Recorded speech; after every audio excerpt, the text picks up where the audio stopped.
Hi folks, and welcome to another episode of Ferrum Wrestling 411. I'm your host, Gary Holden. With me is head wrestling coach Nate Yetzer. Hey, Gary. Nate, welcome back. Thank you. Appreciate it. Got a little shiner there. What's going on? Yeah, I got poked in the eye yesterday. In practice? Yep. But okay. Part of the sport, though, I guess. It just happens and everything. I know how that is. Let's talk a little bit about last weekend. You guys hosted Southern Virginia, your first match of the year at home. Southern Virginia, unfortunately, only brought 5 wrestlers with them. Right. You guys scored 3 pins, a tech fall, and you lost 1 by pin. Right. Talk a little bit about that night. Well, it was a fast school meet. 24 minutes, huh? Yeah, it was something like that, yeah, for sure. But it was, our guys did really well, I think. They did a good job. They did what they were supposed to do. So, Daniel, our Fitzwater that lost, got caught in something that was really funky. I don't know what it was. Yeah, he had the guy on his back earlier, and the kid just caught him with something. It was just really, really awkward. But we'll fix it. And Daniel was going to give a great effort every time. So 9 times out of 10 he wins that match. So, yep. But overall it was good. Our guys that went out and did what they were supposed to do. Well, the next day, you guys went out to the coast. It was a long road trip, 5-hour trip. You went out to Newport News, Virginia, out to the Builder Open. And when you got out there, you had you guys finished 2nd overall, only lost by about 2 points total. Yep. 4 champions, including the champion of champions, which is the one that's voted out of the 10 champions, voted by the coaches as the top guy and everything. Right. Austin Jenkins, someone who's been in a backup role most of the year. Yep. Talk a little bit about his performance. Well, he's been in and out of the lineup. Just I've been kind of floating around me 33 or 41. And I think we're going full steam ahead at 141. And he won the tournament at 41. Right. Yep. He won the tournament at 41. And still a little undersized, but I think we have a little bit of time, about a month to get him bigger and more acclimated to the weight class. And he did a great job. I mean, he wrestled hard the whole time. And the finals match, the kid made him. The kid made him earn it. You know what I mean? Yeah. And he had to score. He got a stall call to tie it, and it took the kid down. In the last 4 or 5 seconds. So he did a good job. He sucked it up, and conditioning improved a factor, and he does a great job. So. What an exciting way to win in a championship match, exactly, to take a guy down to win it. Yep, exactly. Because if he doesn't take him down, then they go into overtime, and it's the same exact situation in the first period of overtime. It's a sudden victory, it's a takedown. I was pretty confident. I mean, even if it did go to overtime, I think he was going to pull that one out. So he was deep a bunch of times, and it didn't finish. But now, obviously the last one he did. So.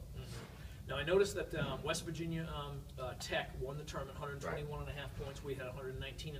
We had 4 champions, 2 runner-up. They had 2 champions, 3 runner-up. The difference there must have been what, pin points? Yeah, maybe wrestlebacks too. Maybe we did good in wrestlebacks too. But overall, I think some of the weight classes we had like 3 placers. Other weight classes, I saw 174. So that's exactly. So the other 2 don't count though. Only the top point scorers count. Right. So I mean that probably hurt us a little bit, but in the end, plus we sat 5 starters. Sure. So that wrestled the SVU duel, we sat most of them, and I think if we would have had those guys, I think we would have won going away. But I mean, it is what it is. I mean, we still got close and had our opportunities to win the tournament. So. Sure. Let's go to weight class by weight class. We didn't enter anybody at 125, no, we did. We had a guy at 133. 25. We had Robert 25.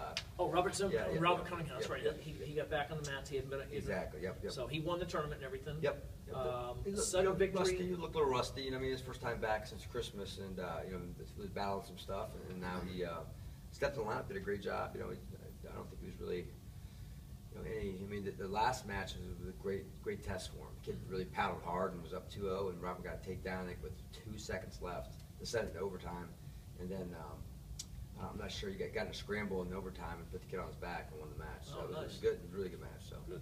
33, Justin Zimmerman was your number 1 seed. He got upset, but came back, wrestled back for 3rd place. Right, yeah. I mean, he wrestled a bad match. I mean, he was up the whole match. And then they gave up 2 takedowns in the last probably 30 seconds to lose that match, and he was very upset about that. It was a hard loss to take, but he stepped up and came back, won his next 2 matches pretty handily, I believe, and so he did a good job bouncing back. I like guys who take 3rd. So that's a grind coming back for 3rd place and everything. Exactly, it really is, especially if you have a bad setback and if you let it come back and beat you twice. Yep, so. He didn't dwell on it. He went out and got 2 more wins. So. Austin Jenkins won the tournament at 41. We've already talked about that. 49, you had Paul Biggs wrestled in that weight class for you, and June Odie. Talk a little bit about their performances. I think they ran into each other really early on.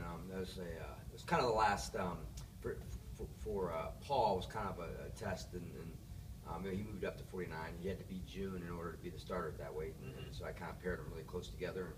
Paul got they both lost first round, which I thought they both would win, so they ended up meeting up anyways. And in the first round of the consolation, exactly. second round, the first round of the consolations, I think Paul got lap dropped the first round and got pinned, but the Paul beat June pretty handily, and that put June out, and Paul came back through, and I think he got cradled and got pinned again later on. But he scored a couple pins for you as well. Yeah. I mean, he didn't wrestle his best. No, I mean, there's no doubt about that, and I think he'd admit to that. But he's still adjusting to the weight class too. So okay, that's where he was the last couple of years. This was his first year trying to make. 41. But he spent the whole first semester at 41. Right, so. right. Okay, 57. You had Jack Wren. He was Warren Kane was your starter. Ran into Jack Wren from Ferrum, so your B guy beat Jack Wren was your B guy and everything. He beat him 3-1. Well, I think it's your top point score. The guy that's just you had to put him. You had to categorize him, and your top point scorer is the one that scored points. I see. So, okay. So Jack was the one that scored points for us. Okay. He was a finalist, ended up losing 5-3 in the finals. Right. A close match. Yeah, I mean, Jack had the opportunity to win the match. A couple of bad calls too. I mean, one time we had a double leg and running the kid to his butt, and the ref stopped it because he said off the setup, which was like 3 seconds earlier, he hit his head too hard. It was unbelievable. So, and I think Jack was in better shape that kid. I think we'd have won in overtime. But it is what it is, man. He shouldn't have left in the ref's hands. So. Sometimes the referee's got to remember that it's a contact sport. Exactly. Yeah. Tell me about it. Well, 165 pounds. Josh Alston made it to the finals. Right. For you. You also had Max Baker wrestling in this tournament that weight class, and Mark Allen. Yep. And all placed. Allen came back and placed 5th for you. He beat Max in the finals, or in the fifth and sixth. Yeah, Baker was 6th, and then of course Alston lost in the finals. Another tight match to a kid from what was the kid that he wrestled from? Liberty. Yeah, I think so. Yeah, he kind of stepped into. He kind of stepped into a shot in overtime, just like he was just trying to go after the kid right out of the gate, and stepped right into a single leg, and it was over. Then he let the match get away from him a little bit because he went out and took the kid down really easy. Started riding him, and then he got reversed and let the kid back in the match. But that's a mistake he's got to get do a better job of. So. Yep. All right, 74. This is the weight class where you placed 1st, 2nd, and 3rd. Adam Fitzwater won in the finals over Corey Claps, 7-0 decision. Monaco Pay came back and won 14-9 in the 3rd place match. And everything. Were you fairly confident with that weight class now? Yeah. I mean that's another weight class we were kind of. It was kind of a test to see where we put Monaco, P, and Fitzwater in the same quarter bracket, so if they would match up, and the winner, if Monaco would have won that match, we went to another wrestle off later, probably this weekend. But Fitzwater won. That was the second win over Monaco, so he's officially the star of the rest of the year. So, but this year I think it's one of our weaker weight classes this year. I mean, we're young there, so we got 3 freshmen. And to go 1st, 2nd, 3rd is kind of a testament. I mean, how much better we are getting there. Oh yeah, it's nothing like having depth at a weight class that you've been struggling in, so that you can kind of start to see some growth. Exactly. Some guys can separate themselves over. Sure. 184. Chris Carter. Right. He stepped in. He wrestled for you again. I know he's been out. He had a banged up hand first semester and everything. Stepped in, came back and wrestled. Got a 4th place finish. Right. Pretty pleased with how he wrestled. I did. He wrestled a lot better this week. I think he did a better job with his weight, and I think he kind of sees that he's not going to be able to use his athleticism to win all the time. He's going to have to put in the work, and he's got to wrestle smarter. And he still didn't wrestle what he's capable of wrestling, to be honest with you. But I was proud that he came back into 4th. I think he lost the same guy twice. So sure. All right, 197. Adam Bresson. He's been your backup to Nick Rodriguez. Came through for you, won the tournament, including in the finals. Had a squeak through a 2-0 win and everything. Yep. Pretty pleased with how he wrestled. Absolutely, found a way to win. Couldn't take the kid down, but he got an escape and he rode the kid for a good amount of time. So he got his riding time point. Yeah, exactly. I mean, he's been growing. He's shown his most growth as anybody on the team throughout the year. Has done a great job, and now he's just hitting his stride. So I expect a big weekend out of him. And I tell all these guys they got to be ready at any time. Because remember last year, Tate Delaney blew his knee out a week before regionals. Yep. DeMond Minor blew his knee out a week before regionals, or 2 weeks before regionals. And so Daniel Reynolds, I think he was like 3rd string 49-pounder, got the call to wrestle to be the starter at 57. And he won a couple matches at the regional. Won a match, which was huge points wise. And then on top, and then DeAndre Johnson, he was a backup 97-pounder, got the start heavyweight. So you never know. Yeah, and he won a match at the regionals. Absolutely. As well. Got a pin. Talk a little bit about heavyweight here. Al Matthews, he's been your Yep. backup to Tate Delaney, made it down through, scored a pin for you, and made it down into the championship round, lost to Ian Jones, Big Ian Jones, Right, yep. who's probably every bit of 286, he's Yeah. probably right on the bubble there, and an All-American at that national. Couple time, yeah, so, couple time. Yeah, I think he's number one in the country right now at that weight in club division. And Al loses 5-3 in sudden victory. Right. Yep. in the opener. He tried to throw the kid at the end, and he didn't really need to do that. I think he put himself out of the match to try to lat drop him, but Sure. he did a great job considering he's only been wrestling for this year for only a month and a half. Right. He's done a really good job. And Played football. Sky's for the limit Ferrum. for that kid. He's so athletic. He can be Yep. really, really good. Yep. And he's really helped Tate elevate his game too. Mhm. So Put a little pressure on him right there. absolutely, yep. Yep. Let's talk a little bit about what's going on now. You've got, today is Thursday the 22nd. You've got Saturday the 24th. You guys are hosting your Panther Open. Right. How many teams do you have coming in for that? We got one kid from this team, 10 from this team, so all over. I think there's right now there's probably about 8 teams represented. So Okay. yeah, and so it should be for the first year it's going to be a small tournament, but I think we keep growing it, do a better job, and I think Sure. it'll be a nice size tournament. So Sure.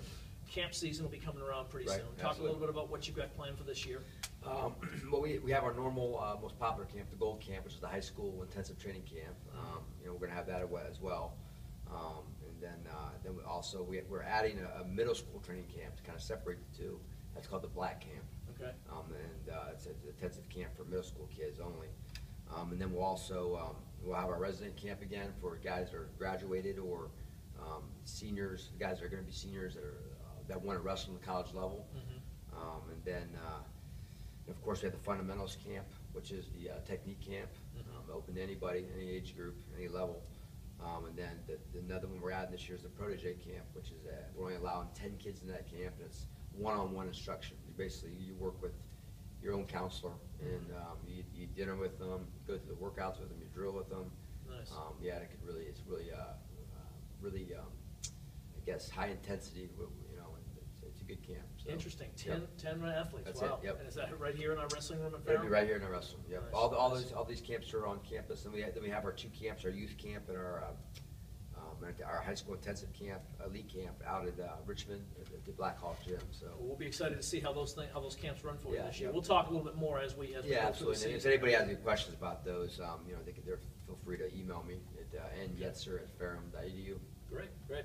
All right, folks. Well, that's our show for today. We'll be back next week and we'll do a quick wrap up of the Panther Open and getting ready for the grind down the stretch here. Absolutely. Yep. All right. Thanks for being with us, folks.